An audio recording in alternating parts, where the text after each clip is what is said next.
No, no buzz. A Just Bees book club. This one I did read in physical form, but I borrowed it from my work and I didn't want to pay for it, so I didn't. I don't have a physical copy. Today we're going to talk about Anarchist Critique of Radical Democracy: The Impossible Argument by Markus Lundström. That's definitely not how his name is pronounced, but it's how I just pronounced it. So apologies. So this is a book that it's like a short, fairly academic book. I think, um, yeah, I think it was PM. Yeah, it came in a PM box. So PM Press put it out. I think it's like a second edition, or like yeah, I recall it's saying second edition on the cover. So it's like a sort of slightly revised version of a book that I guess came out a handful of years ago, by a Ooh, I read this over the course of 2 days and it was definitely a month ago, so I'm going to get some details wrong here and I apologize. Should I have just done some very brief research before doing this? Yes. Is that what No No Buzz is? No, no, it's a book club just for bees. Not a resource on books. My glasses are kind of dirty, so I'm gonna clean them.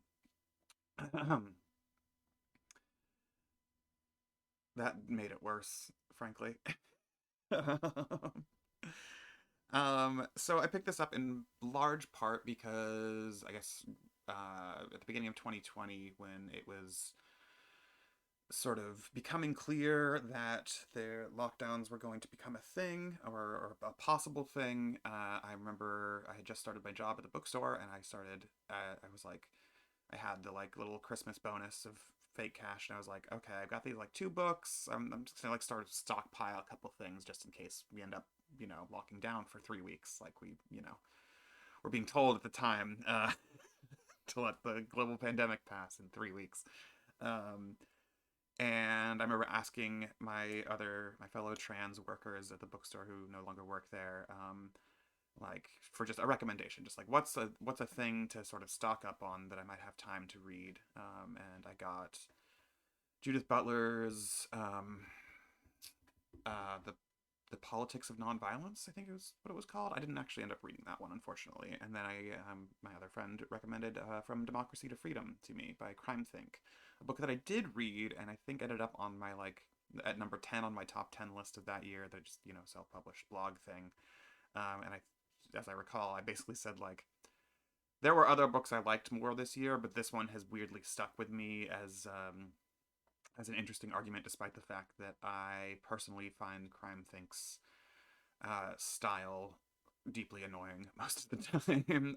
And that book is about a similar thing. I mean, literally, it's an anarchist critique of radical democracy. The argument that Crime Think is making is that there is a distinction between democracy and anarchism. That anarchy is the thing that one should follow. That democracy is sort of fundamentally not an anarchist project, in the way that, in a very polemical way, which is to say, they are explicitly pushing back against this idea. I think that I personally first experienced through like Occupy, general assemblies and stuff like that, where the sort of like anarchist goal is to move in a social manner toward direct democracy, where everyone participating has a direct say, a one-to-one, no representation, just people allowed to do stuff. And one of the ways that you do stuff is by coming together to agree that a thing is worth doing and that people can then take over that work.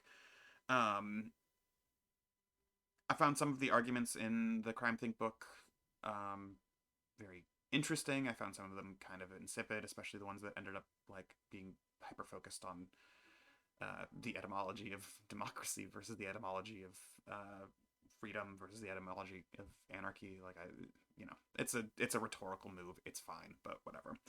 Um, so I wasn't quite sure what to expect from the Impossible Argument book. Lindstrom sort of frames the impossible argument as the argument of whether uh, radical democracy and anarchy uh, are covalent or the same thing or at odds with one another. There's a very particular line that I wish I had written down, but I didn't, where he explicitly states what the impossible argument is, and I think I'm not wildly misrepresenting that line. Um, so yeah, I wasn't quite sure what to expect from this book, and it was both more and less than what I expected in some ways. I'm gonna do the thing I just claimed that I should have done, and I'm just gonna real quick give this a critique radical democracy. Um, do, do, do, do. Give me a give me a little PM press page here. Yes, okay, because I didn't want to. There's one thing I didn't want to get wrong.